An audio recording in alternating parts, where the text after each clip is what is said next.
Fofocas e calúnias dentro da igreja são mais perigosas do que você imagina. Elas destroem ministérios, afastam vidas de Deus e causam divisões irreparáveis. Será que você também está caindo nessa armadilha? Fique até o final e descubra a verdade. Fofocas na igreja. O perigo real. Graça e paz, amados irmãos. Que a bênção e a misericórdia do Senhor estejam sobre a sua vida e a sua casa. Hoje quero compartilhar uma mensagem muito importante com você, baseada na palavra de Deus. Em Provérbios 16, 28, a Bíblia nos adverte: o homem perverso espalha contendas, e o difamador separa os maiores amigos. As calúnias e as fofocas dentro da igreja são como um veneno que destrói relacionamentos, enfraquece ministérios e pode afastar até mesmo os escolhidos de Deus. O perigo é real, mas poucos enxergam. Antes de começarmos, quero pedir um favor especial a você, nosso querido espectador. Se os vídeos aqui têm edificado a sua vida e você deseja receber mais mensagens inspiradoras, inscreva-se no canal agora mesmo.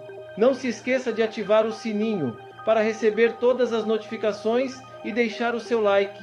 Nos comentários fixados, você encontrará o link para o nosso grupo de oração. Quero muito ver seu comentário, saber sua opinião e orar com você. Sua participação é fundamental para podermos continuar compartilhando palavras que edificam e transformam vidas. Agora, vamos mergulhar nessa mensagem poderosa sobre o perigo mortal da fofoca e da calúnia na igreja. Fique comigo até o final, porque Deus quer falar ao seu coração hoje.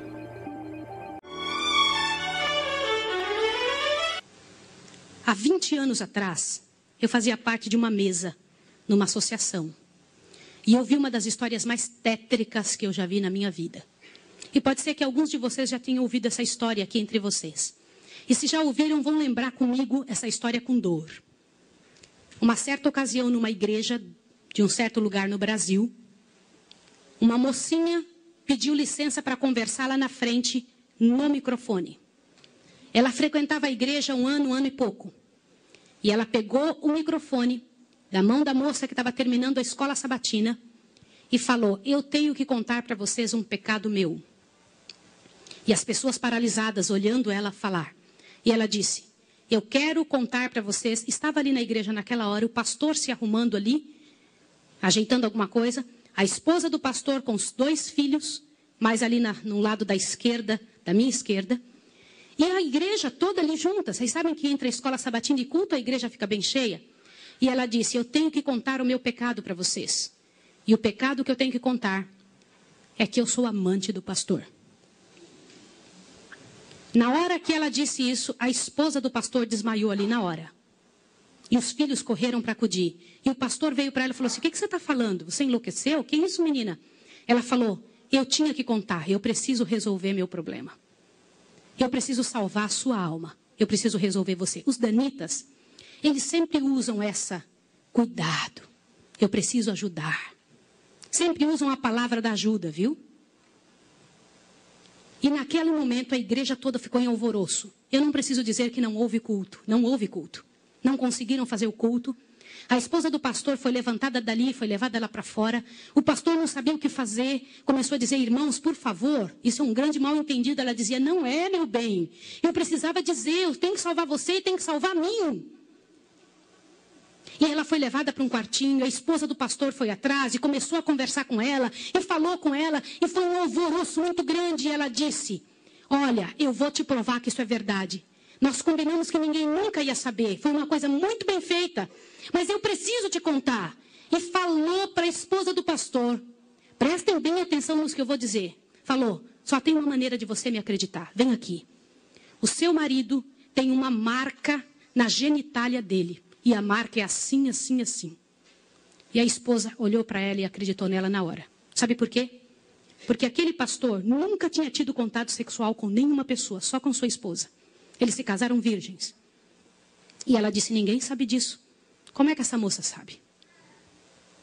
Consegue imaginar o que é isso? E ela também nunca tinha contado isso para ninguém. E ela pegou a esposa do pastor, passou a acreditar. E ela contou detalhes sobre o corpo do pastor, detalhes sobre ele, até de coisas que ele falava enquanto dormia. Preste atenção. Eu não preciso dizer para vocês que aquele casamento acabou. A igreja todinha daquele pastor entrou num estado de bancarrota que vocês não têm ideia. Uma palavra, como diz Tiago, pode estragar a vida de uma pessoa para sempre. Sabe quantos anos se passou dessa história? Até que eu fiquei sabendo, isso foi há 20 anos atrás que eu fiquei sabendo. Já tinha se passado 20 anos que isso tinha acontecido. Por que eu fiquei sabendo dessa história? Foi numa mesa, numa comissão, numa associação. O presidente um dia nos chamou e disse o seguinte: irmãos, eu preciso da ajuda de vocês e oração por algo. O que foi? Há 20 anos atrás aconteceu a história de um pastor e contou toda a história para nós. Foi numa igreja assim, assim, assim, e nós tiramos a credencial desse pastor. E esse pastor foi para um sítio e ficou sozinho. A esposa dele é casada, tem outros filhos, está vivendo a vida dela. Mas eu fui chamado, olha o presidente nos contando. Eu fui chamado há alguns dias na casa de uma senhora com os cabelos todos brancos morrendo de câncer. E essa mulher morrendo de câncer pediu muito para falar com um pastor, mas tinha que ser o presidente da igreja adventista. E eu fui até lá porque eu sou o presidente. Quando eu cheguei lá, a mulher me contou que ela tinha sido a moça que tinha falado aquilo do pastor. A amante, a suposta amante do pastor. E ela contou para o presidente que ela havia inventado toda essa história. Mas como que ela sabia dos detalhes do corpo do pastor? Na ocasião em que ela tinha se apaixonado pelo pastor, ela trabalhava como faxineira dentro do hospital. E o pastor foi internado, prestem atenção, internado para uma cirurgia de apêndice e passou muito mal. E ela era amiga de uma enfermeira. E entrou dentro do quarto junto com a enfermeira, destampou o corpo do pastor e olhou o corpo do pastor todo, durante o tempo em que o pastor estava dentro do hospital em coma. E quando o pastor falava algumas coisas, ela ouviu o que o pastor falou e ela olhou os detalhes do corpo do pastor e guardou. Satanás plantou na cabeça dela 1 ano e ela formulou e acabou com a vida do pastor. E o presidente pegou uma credencial, foi lá no sítiozinho onde o pastor o coitado daquele pastor, o caluniado estava, e chegou para ele e falou, junto com uma comitiva dos irmãos: pastor, eu vim aqui te entregar a sua credencial de novo, nós descobrimos que era mentira. Sabe qual foi a resposta do pastor, irmão? O pastor disse assim: vocês me devolvem minha família e meus filhos também? Vocês me devolvem minha reputação? Se vocês não devolverem junto, eu prefiro ficar aqui. E esse pastor, uns dias atrás, eu soube que ele morreu lá naquele lugar. Quem foi a assassina daquele pastor?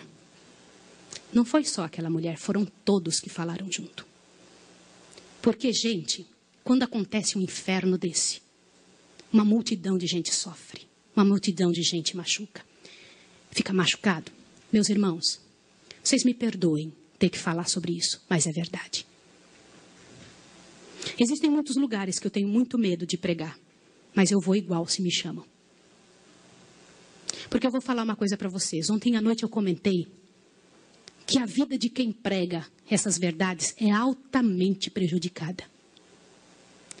Uma coisa desse tamanho é passada de boca em boca, de forma que apareça o inferno no final.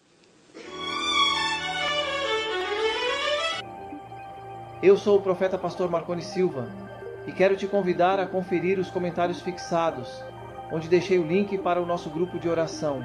Esse espaço foi criado para você participar das nossas campanhas de fé e compartilhar os testemunhos de vitória com outros irmãos.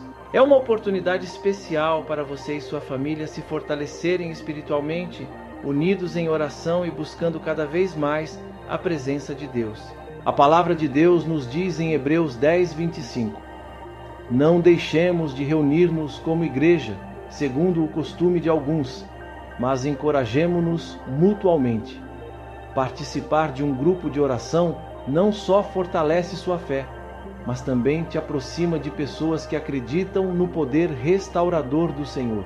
Cada testemunho é uma prova viva de que Deus ainda realiza milagres e cada oração feita em unidade move o céu em nosso favor. Então, permaneça firme na sua jornada espiritual. Continue buscando a presença de Deus e se fortalecendo através da oração. Nos vemos no próximo vídeo. Que a graça e a paz do Senhor estejam sempre com você e sua família, trazendo bênçãos e proteção em cada passo do caminho.